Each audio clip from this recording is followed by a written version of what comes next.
Genderang Pilpres 2024 kian terdengar jelas. Partai politik mulai berbenah diri dan mempersiapkan calon presiden serta calon wakil presiden yang akan diusungnya. Salah satu partai politik yang mendapat sorotan tentang capres yang akan diusungnya adalah PDI Perjuangan, yang merupakan pemenang pemilu 2 kali berturut-turut hingga menempatkan Presiden Joko Widodo dalam kursi presiden. Pemilihan calon presiden dari partai berlambang banteng ini memang hak prerogatif Megawati Soekarnoputri sebagai ketua umum. Namun belakangan kian terlihat bahwa Megawati Soekarnoputri memberikan banyak tugas khusus kepada Puan Maharani. Seakan menjadi sinyal untuk menyiapkan Puan Maharani untuk berlaga di Pilpres 2024. Sinyal bahwa Puan Maharani akan berlaga di Pilpres 2024 juga nampak saat Presiden Jokowi kerap didampingi oleh Puan dalam sejumlah kesempatan. Tak dapat dipungkiri, kinerja Presiden Joko Widodo juga ditopang oleh undang-undang yang disahkan oleh Puan Maharani sebagai Ketua DPR. Seakan menyeratkan bahwa Jokowi menyiapkan Puan untuk meneruskan kepemimpinannya. Lantas, benarkah PDIP sudah mengkonsolidasikan pencalonan Puan Maharani sebagai calon presiden 2024 mendatang? Apakah kehadiran Puan Maharani yang mendampingi Presiden Joko Widodo dalam berbagai kesempatan adalah kaderisasi untuk meneruskan jabatan sebagai presiden?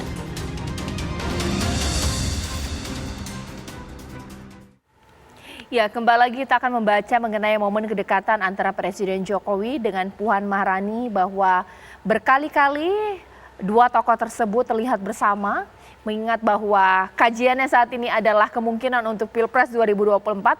Apakah kedekatan ini sinyalmen semacam restu dari Jokowi untuk Puan Maharani? Itu akan kita bahas di Apa Kabar Indonesia malam hari ini.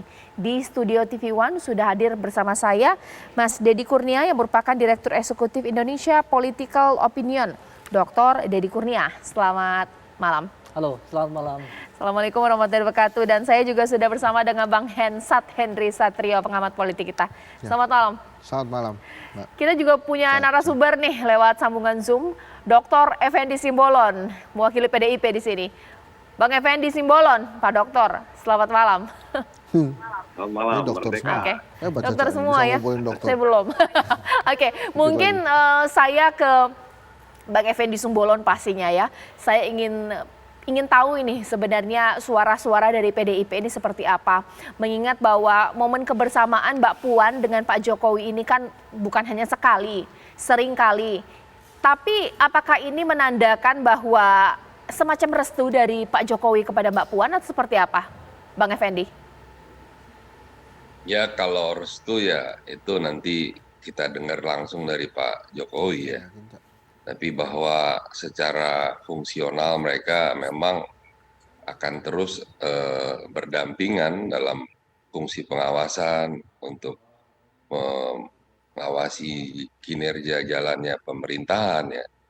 Dan secara historis memang hubungannya sudah cukup lama ya antara Pak Jokowi dengan PDI Perjuangan. Jadi buat kita sih tidak ada hal yang baru ya sebenarnya kalau pertemuan-pertemuan baru akan dia menjadi news nanti kalau gerakan itu sudah menjadi gerakan yang nyata begitu ya. Karena kita ini apalagi kayak saya ya tidak gampang terharu begitu lihat keadaan-keadaan seperti itu ya. Kita tahu politik di Indonesia kan yang terlihat belum tentu yang terjadi. Sebaliknya yang tidak terlihat malah bisa terjadi dan seterusnya. Jadi ya kita pengalaman-pengalaman itu membuat tidak mudahlah terharu, tidak mudah GR begitu ya. Yang penting sekarang bahwa partai sesuai arahan dari partai jalan terus dan memang Mbak Puan sebagai Ketua DPR melakukan fungsinya untuk melakukan pengawasan terhadap pemerintah dan juga melakukan kunjungan-kunjungan ke daerah terus dilakukan. Bahwa ada beberapa kali bertemu dengan Jokowi di berbagai kesempatan ya saya kira masih akan terus bertemu. Tapi apakah itu sinyal memberikan endorsement dukungan Ya saya sih walau alam begitu ya. Belum belum nggak mudah kita untuk mengerti apa melihat politik di Indonesia, terutama politik ya 10 tahun terakhir inilah ya. Nggak ngerti kita. Baik. Kalau kita dulu sekolah itu kan tahu kita bahwa dari SD akan SMP, SMP akan SMA. Tapi kalau sekarang anak SD juga bisa jadi apa, anak SMA bisa jadi apa, bisa jadi ya segala macam di Indonesia ya. Kita coba berpikir yang mengikuti yang tren di Indonesia yang memang agak sulit. Jadi menurut saya sih bahwa apa yang tadi Caca tanya gitu, saya nggak bisa menjawab ya bahwa kita melihat kenyataan nantinya mungkin ya kita lihat sajalah perkembangannya gitu. Oke, mungkin saya ke Mas Henry Satrio. Kalau secara komunikasi politik kita percaya bahwa apa yang dipertontonkan di publik pasti ada artinya. Apa artinya bahwa momen kebersamaan dari Pak Jokowi dan Mbak Puan ini berkali-kali terjadi? Ya, kalau saya sih melihatnya memang ada perubahan gestur ya dari Pak Jokowi pasca Rakernas gitu. Jadi pada saat Ibu Mega terang-terangan mengatakan jangan dua kaki dan lain-lain itu, setelah itu nampaknya sudah mulai terarah nih. Jadi kalau sepak bola nih serangannya sudah mulai teratur gitu ya. Dan tugas-tugas dari ketua umumnya Bang Effendi Simbolon kepada Mbak Puan kan juga bukan tugas yang sederhana tuh. Dia diberikan tugas untuk berkomunikasi ke semua partai politik. Tentu saja itu maknanya luar biasa besar ya. Dan Puan Maharani ini kan memang dipupuk oleh Bu Mega tuh step by step, nggak langsung kemudian tiba-tiba jadi ketua DPR gitu. Dari rakyat, anggota DPR, terus ketua fraksi kan, sempat Menko dan lain-lain. Tapi yang justru yang menarik sih komentarnya Bang Effendi ya. Tadi saya menilai komentarnya itu cukup berhati-hati karena mungkin juga memahami bahwa di PDI Perjuangan ujungnya itu ada di Bu Mega gitu ya. Tapi kalau dari perkataan Bang Effendi ini mumpung ada orangnya, juga tidak berusaha untuk menghilangkan kesan bahwa memang Pak Jokowi saat ini sedang mesra betul dengan Ibu Puan. Dan menurut saya tidak terkejut kalau kemudian Pak Jokowi bisa sering sekali bersama terlihat dengan Mbak Puan karena kebersamaannya Mbak Puan dan Pak Jokowi kan sejarahnya juga ada gitu ya. Termasuk mungkin Pak Jokowi juga ingin memberikan terima kasih kepada Ibu Mega kan, dari rakyat biasa jadi wali kota, gubernur, kemudian presiden, bahkan diberikan tiket untuk anak-anaknya menjadi wali kota, Mas Bobi dan Mas Gibran. Jadi menurut saya kebersamaan antara Pak Jokowi dan Mbak Puan akan menunjukkan tren positif juga buat PDI Perjuangan, terutama keguyubannya PDI Perjuangan dan arah PDI Perjuangan yang nampaknya sudah mulai sehati antara Ibu Megawati Soekarno Putri dengan Pak Jokowi gitu ya. Oke. Kalau dari Mas Deddy Kurnia sendiri sebenarnya apa sih yang publik respon terkait momen kedekatan Mbak Puan dengan Pak Jokowi ini? Ya, saya kira secara sederhana kita akan membaca ini ada dua hal yang paling mencolok. Yang pertama adalah bahwa kedekatan ini sinergi dengan apa yang ditugaskan dari Ibu Megawati terhadap Puan Maharani. Bahwa mau tidak mau untuk mendapatkan satu sosok penting di PDIP dalam kaitannya adalah pencapresan misalnya di 2024, mau tidak mau Puan Maharani harus punya dukungan yang kolektif.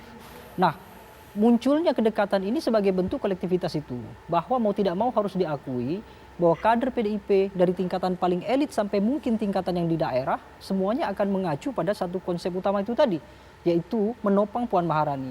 Dan Presiden saya kira punya satu simbol yang sangat kuat. Salah satunya begini, bahwa politik Jawa itu kan tentu akan banyak sekali bermain simbol. Dengan kebersamaan ini terutama adalah terlihat menonjol pasca Rakernas, maka ini menandakan bahwa Megawati tidak saja memberikan tugas khusus kepada Puan, tetapi juga memberikan tugas khusus pada Presiden. dalam artian untuk melakukan kaderisasi terhadap Puan, karena mau tidak mau selama ini yang menopang kinerja presiden adalah Puan Maharani, tentu dalam konteks sebagai ketua DPR.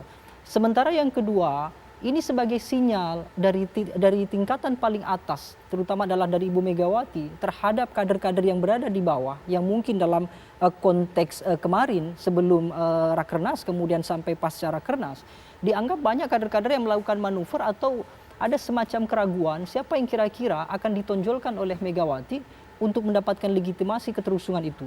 Nah, mau tidak mau ketika Puan mendapatkan tugas khusus, salah satunya adalah untuk melakukan konsolidasi politik, kemudian mendampingi presiden kemanapun pergi, termasuk melakukan konsolidasi terhadap publik, maka ini cukup menguatkan anggapan bahwa Puan bisa saja menjadi penanda bahwa dia akan diusung di 2024. Sementara Presiden Joko Widodo karena punya pengaruh di luar struktural di PDIP, mau tidak mau sosok presiden ini menjadi penting. Makanya kemudian untuk mendapatkan legitimasi dukungan elit itu salah satunya adalah dengan mendekatkan Puan dengan aktivitas presiden. Meskipun tanpa ada perintah khusus sekalipun saya kira banyak aktivitas-aktivitas dari Ibu Puan Maharani yang sebetulnya sudah sinergi dengan presiden, kira-kira begitu. Oke, ini yang menjadi menarik bahwa momen kedekatan ini, kalaupun ini memang merupakan sebuah restu, momen kedekatan ini nanti Bang Effendi akan bisa mengungkap apakah ini memang karena Mbak Puan adalah anak ibu atau memang Pak Jokowi senang gitu dengan kapasitas atau juga sepak terjang dari seorang Puan Maharani sebagai Ketua DPR. Sesaat lagi di Apa Kabar Indonesia Malam. Kembali di Apa Kabar Indonesia Malam. Bang Effendi, sebenarnya kalaulah beberapa momen kalau publik melihat ini Pak Jokowi dengan Mbak Puan terlihat sangat intens kedekatannya. Apa karena memang wajar, karena sesama kader, Mbak Puan adalah anak ibu, sebagai bentuk penghormatan kepada ibu, atau punya kesukaan kinerja dari seorang Puan Maharani, ini seperti apa? Ya, kalau posisi Pak Jokowi terhadap Mbak Puan pastilah senang ya, karena beliau nyaman kan dipimpin oleh Mbak Puan sebagai Ketua DPR. Apa sih yang maunya Pak Jokowi nggak dipenuhi, bahkan yang nggak dipenuhi pun dipenuhi. Jadi saya kira pasti sangat puas lah. Masalahnya kan konteksnya kan apakah Mbak Puan yang akan di endorse oleh seorang Jokowi, itu kan walau alam ya. Kalau lihat dari gesturnya sih Mas Henry sama Mas ini sudah paham lah. Kita kan paham juga gaya gesturnya Pak Jokowi. Jadi kalau itu saya tidak berani berbicara dulu ya. Jadi saya tidak mudah terharu gitu ya. Pujian kah, apa kayak kedekatan, kayak peluk-pelukan tiap hari, kayak nggak ukuran itu. Nggak ukuran. Yang penting kita lihat gerakan di tanah air ini kan kita tahu arah mengalirnya kemana, kepada siapa kan. Jadi saya kira sih ya kayak saya sebagai seorang kader paham lah, lebih baik kita pahit di depan aja lah kalau saya ya. Jadi jangan terlalu bergantung kepada sesuatu yang akan beranjak senja juga gitu. Lebih baik kita bersinar dengan tegak, dengan jati diri kita begitu. Bahwa kedekatan dengan Pak Jokowi saya kira itu sudah final lah, tidak perlu harus dibahas lagi ya. Pastilah baik Mbak Puan ke Pak Jokowi maupun Pak Jokowi ke Mbak Puan, itu pasti saling dekat, saling menghormati, ya saling menguntungkan ya. Saya kira itu udah pastilah.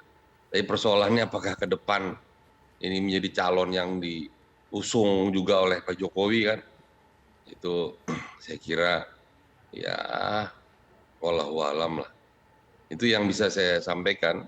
Karena kalaupun Pak Jokowi berkeinginan, sebenarnya ya sudah harus terlihat bahwa nggak ada pilihan, hanya Puan Maharani. Dan itu kita lihat dari buntutnya Pak Jokowi itu kan ada di relawan-relawannya. Hampir tidak ada relawannya yang memberikan sinyal mendukung Mbak Puan kan. Dukungnya kan semua ke yang lain. Jadi saya sih ya udah inilah ya, udah biasa kayak gini politik-politik yang politik-politik yang Baik. zigzag-zigzag begini ya. Ya. Lebih baik kita, Mbak Puan adalah Mbak Puan sebagai Ketua DPR, ya biarkan dia berkembang, bahwa nanti garis tangannya akan menuju ke sana atau tidak, ya kan Tuhan juga yang menentukan. Saya kira itu biarlah nanti kalau Baik. kapan akan dicalonkan atau tidak, itu kan ada di pimpinan kami di Bu Mega. Tapi sekarang kalau menurut saya kinerja Mbak Puan beranjak baik ya. Baik. Beranjak baik, bahkan saya mengusulkan untuk zigzagnya itu ke garis yang berbeda dengan Oke. Mas Anies misalnya, agar punya exercise juga untuk membangun bangsa ya, bukan hanya berkuasa di pemerintahan. Kita pemerintahan saja kan nggak mensejahterakan rakyat kan, seperti Baik, Bang yang Effendi. kita rasakan. Saya Kan sudah tidak. menangkap Bang Effendi. Baik, mungkin saya karena waktunya begitu terbatas, Mas Dedi sebenarnya setuju tidak sih bahwa perpolitikan yang tampil di permukaan ini juga bisa berubah? Ataukah mungkin ketika Pak Presiden menginginkan bahwa didamping oleh Mbak Puan, bahwa ini ada chemistry yang tercipta? Ya, dinamika itu saya kira lumrah terjadi. Tetapi kalau kita membaca dari beberapa situasi begitu ya, maka kesukaan Presiden Joko Widodo kepada Puan Maharani ini cukup beralasan. Misalnya saja begini, dalam periode pertama misalnya ketika Puan Maharani ditunjuk sebagai Menko PMK misalnya, ada 2 program yang sangat strategis dan itu dijalankan berhasil. Salah satunya adalah KIP dan KIS misalnya. Kemudian di masa pandemi 2019 sampai 2021 yang paling heroik ini, saya kira Puan menjadi satu-satunya tokoh politik nasional kita yang justru berada dekat dengan Presiden Joko Widodo. Salah satunya misalnya, bagaimana kemudian DPR menghasilkan undang-undang tentang stabilitas keuangan di masa pandemi misalnya. Itu kan luar biasa sekali dampaknya. Dari undang-undang itulah kemudian muncul bantuan sosial, kemudian bagaimana pemerintah punya kewenangan terhadap pengelolaan keuangan, dan kemudian pandemi bisa diatasi dengan baik. Sebetulnya itu adalah kerja konkret dari DPR, dan pimpinannya waktu itu dan sampai hari ini adalah Puan Maharani. Jadi saya kira kalau pertanyaannya adalah Presiden suka itu beralasan atau tidak, saya kira sangat banyak sekali alasan itu. Tentu di luar fakta bahwa mereka sama-sama dari PDIP. Tapi di dalam konteks pemerintahan, DPR dengan pemerintah itu tidak bisa dipisahkan. Artinya ketika kita melihat prestasi Presiden Joko Widodo dalam konsep bangunan apapun, dalam program apapun, tidak akan mungkin bisa berjalan tanpa ada intervensi dari DPR. Sehingga mau tidak mau Presiden bisa saja jadi orang pertama yang tahu betul kapasitas dengan Puan Maharani dibandingkan dengan tokoh yang lain. Begitu kira-kira. Terakhir Bang Hensat, tapi kita tahu bahwa falsafah dalam politik hari ini terjadi dalam politik, nggak tahu besok terjadi seperti apa karena politik itu cair. Kedekatan ini akan ajak atau mungkin ada berubah? Itu menjawabnya harus dari 2 sisi. Yang pertama adalah seorang Puan Maharani, kualitas seorang Puan Maharani. Salah satu tantangannya Puan Maharani itu sebetulnya bagaimana dia lebih dikenal publik sehingga publik ini benar-benar tahu kualitasnya. Selama ini kan publik tidak terlalu mengenal Puan Maharani karena quote and quote seperti tidak ada alasan bagi Puan Maharani untuk berkomunikasi langsung dengan rakyat. Padahal ada. Sebagai ketua DPR mestinya dia akan lebih intens tuh bicara dengan rakyat sehingga rakyat memahami kualitas dirinya. Yang ada sampai saat ini kan sebetulnya karena tidak kenal, maka dianggapnya Puan itu tidak lebih berkualitas dari calon presiden lainnya, padahal tidak, gitu kan. Nah, kemudian yang menarik justru yang kedua, catatan yang kedua adalah pilihan Pak Jokowi. Apakah pilihan Pak Jokowi akan ke Puan Maharani? Menarik tadi apa yang disampaikan oleh Bang Effendi, dan saya melihatnya langsung menjadi 2 poin penting. Apakah Puan Maharani nanti akan dipilih oleh Pak Jokowi atau kata Caca apakah ini akan ajak atau tidak? Kalau sampai relawan Pak Jokowi membubarkan Ganjaris gitu ya, bubar itu Ganjaris, jadinya Puanis gitu ya, membuat relawan sendiri yang mendukung Puan Maharani dan Pak Jokowi tahu, itu Pak Jokowi berarti sudah menjatuhkan pilihan kepada Puan Maharani. Kemudian yang kedua, kalau sampai Ganjar pindah partai, nah ini pasti backingannya juga Pak Jokowi juga. Jadi kita melihat Pak Jokowi akan memilih siapa, saya setuju sama Bang Effendi. Kita lihat aja relawannya. Relawannya Pak Jokowi ini akan ke Puan atau tidak? Selama relawannya Pak Jokowi belum ke Puan dan masih ke Ganjar, maka saya akan meminjam kata-kata Bang Effendi. Baik. Saya tidak akan mudah terharu dengan kejadian ini, walaupun kualitas Puan Maharani kita perlu ketahui. Oke. Kita perlu eksplor lagi. Baik, kita tunggulah nanti bagaimana ini akan kedekatan ini akan selamanya ataukah kemudian nanti akan ada dinamika yang terjadi. Terima kasih Bang Hendy Satrio, Mas Dedi terima kasih, Bang Effendi Simbolon terima kasih. Ini menjadi akhir Apa Kabar Indonesia Malam untuk hari ini.